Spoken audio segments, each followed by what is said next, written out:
ଆଜି ହେଉଛି ଆମର ସେକେଣ୍ଡ ମ୍ୟାରେଜ୍ ଆନିଭର୍ସରୀ। ସକାଳୁ ସକାଳୁ ପ୍ରଥମେ ଆମେ ତ ଯେଉଁ ମନ୍ଦିରରେ ବାହାଘର ହେଇଥିଲା ସେ ମନ୍ଦିରକୁ ଯାଇ ଦୀପ ଜାଳି ଦେଇଥିଲୁ। ତାପରେ ଆମେ ବାହାରି ଯାଇଥିଲୁ ଚର୍ଚ୍ଚିକା। ବାଟରେ ଗାଡ଼ିରେ ତେଲ ପକାଇଲା ବେଳେ ମୋ ଭଉଣୀ କହୁଛି, ଭାଇ ଚାଲ ତାକୁ ଛାଡ଼ିକି ପଳେଇବା। ମୁଁ କହିଲି, ଡାଳୁଅ ଯୋଗୁଁ କାନି ସେଠି ଜଳ ପାଉଛି, ମୋତେ ଛାଡ଼ି ଦେଇଯିବ ନୁହଁ। ତାପରେ ଆମେ ମନ୍ଦିରରେ ପହଞ୍ଚି ଯାଇଥିଲୁ। ମୁଁ ଆଗରୁ ଥରେ ଆସିଥିଲି, ଇଏ କିନ୍ତୁ କେବେ ଚର୍ଚ୍ଚିକା ଆସିନଥିଲେ, ଫାଷ୍ଟ ଟାଇମ୍ ପାଇଁ ଆସିଛନ୍ତି। ଇଏ କେବେଠୁ କହୁଥିଲେ ଚର୍ଚ୍ଚିକା ଯିବ, ହେଲେ ଫାଇନାଲି ଆଜି ଆମର ଡୋରି ଲାଗିଲା।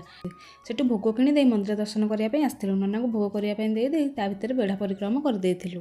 ତାପରେ ମାଆଙ୍କର ମୂଳପିଣ୍ଡ ଦର୍ଶନ କରିଥିଲୁ। ଆଗ ମା ଏଇଠି ପୂଜା ପାଉଥିଲେ, ପରେ ସେ ମନ୍ଦିରକୁ ଯାଇଛନ୍ତି। ମୋ ଝିଅ ପାଇଁ ମୋବାଇଲଟି କିଣିଥିଲେ, ଯାହାର ମୂଲ୍ୟ ଥିଲା ମାତ୍ର 40 ଟଙ୍କା। 15 ମିନିଟ୍ ଠିଆ ହେଲା ପରେ ଫାଇନାଲି ଆମେ ଦହିବରା ଖାଇଥିଲୁ।